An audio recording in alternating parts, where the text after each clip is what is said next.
I'm waiting to preach the gospel. Then he started sharing personal stuff, and what he was sharing, I was inside of me, I wanted to rebuke him so badly.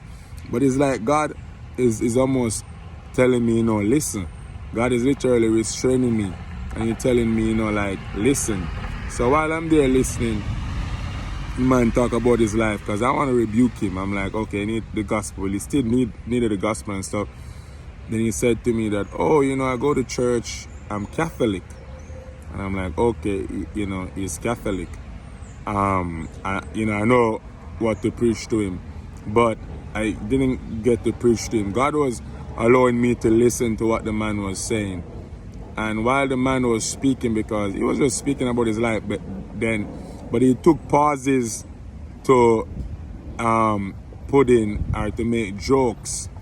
But his joke was so perverse. I don't even want to share the things that he was saying.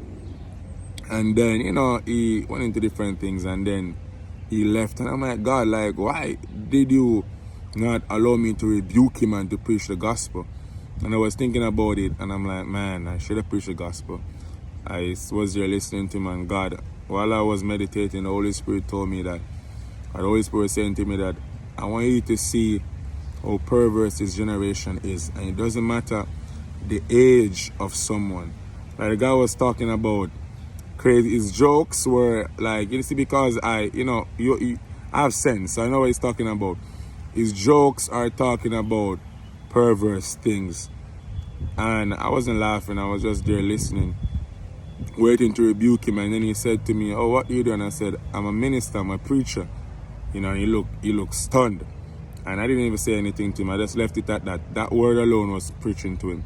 So the Lord was just speaking to me, and the Lord was showing me that you always wonder, why is it that the generation coming up is so perverse? And he showed me that the generation coming up is so perverse because there's no one to teach them. The older generation is so perverse. And one of the things is that we see the youths coming up, and the youths are crying out. The youths are crying out because they want God. A lot of them inside, they're searching for God. But because the older generation, the Bible said that Eli's eyes were dimmed. And when you think about someone's eyes being dim, it means that their judgment is affected. They think they see something, but they're not seeing it the right way, or seeing it the way that it actually is. So Eli's eyes were dimmed.